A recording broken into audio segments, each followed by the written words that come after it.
ओ हाँ काका मुक गया काम। चाचा काम की मुकना, पैसे भी है नहीं नाले खाद भी मुक गई आ। पैसा भी कोल कोई नहीं गा। अच्छा चल कोई नहीं, अल्लाह पाक दे घर देर अंधेर नहीं कलोने जुगाड़ है। ਇਹਨਾਂ ਨੂੰ ਕੱਲ ਸਮਝਾ ਗਿਆ ਤੁਹਾਡਾ ਪੈਰੀ 'ਚ ਕੁਝ ਨਹੀਂ, ਫੇਰ ਇੱਥੇ ਬੜੇ ਫਿਰੰਦੇ ਆ। ਇਹਨਾਂ ਦਾ ਤਾਂ ਮੈਂ ਕਰਾਂ ਲਾ।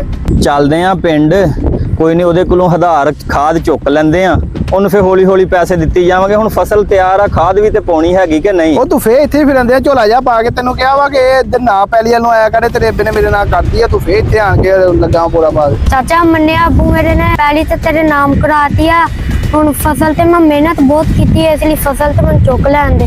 ਮੈਨੂੰ ਠੇਕਾ ਨਹੀਂ ਤੁਹਾਡੀ ਪੈਲੀ ਦਾ, ਮਿਹਨਤ ਕੀਤੀ ਹੈ ਜਨੇ ਵਿੱਚ। ਇਦਾਂ ਨਹੀਂ ਤੁਸੀਂ ਛੱਡਣੀ, ਮੇਰੇ ਕੋਲ ਕਾਗਜ਼ ਹੈਗੇ, ਮੈਂ ਕਾਨੂੰਨੀ ਕਾਰਵਾਈ ਕਰਕੇ ਚੁਕਵਾ ਦੇਣੇ ਸਾਰੇ। ਦੇਖ ਕਾਕਾ, ਹੈਗਾ ਤੂੰ ਮੇਰਾ ਛੋਟਾ ਭਰਾ, ਇਹ ਮੇਰੇ ਵੱਡੇ ਭਰਾ ਦੀ ਔਲਾਦ ਆ। ਠੀਕ ਆ, ਮੈਂ ਮੰਨਿਆ ਕਿ ਭਾਜੀ ਨੇ ਤੁਹਾਡੇ ਨਾਲ ਜ਼ਮੀਨ ਲਵਾ ਛੜੀ ਏ, ਵਿਚਾਰੇ ਨੇ ਮਿਹਨਤ ਕੀਤੀ ਹੈਗੀ ਆ।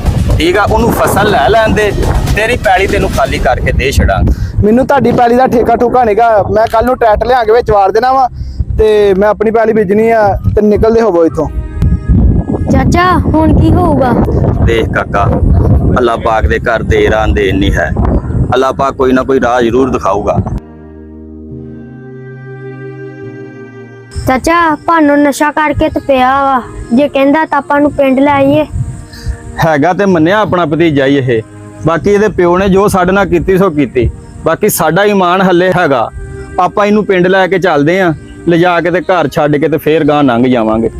ਭਾਨੇ, ਓ ਭਾਨੇ, ਓ ਚਾਚਾ ਉੱਠ ਚਲੀਏ ਘਰ। ਚਾਚਾ ਮੈਂ ਨਹੀਂ ਜਾਣਾ। ਓਏ ਆ ਤੈਨੂੰ ਘਰ ਛੱਡ ਨਹੀਂ ਦਈਏ। ਮੈਂ ਜਾ, ਤੁਸੀਂ ਮੇਰੇ ਪਾਪਾ ਨੂੰ ਸ਼ਰੀਕ ਹੋ ਸਾਡੇ। ਓ ਚੱਲ ਆ ਤੈਨੂੰ ਨਹੀਂ ਛੱਡ। ਤੁਸੀਂ ਸ਼ਰੀਕ ਹੋ ਸਾਡੇ।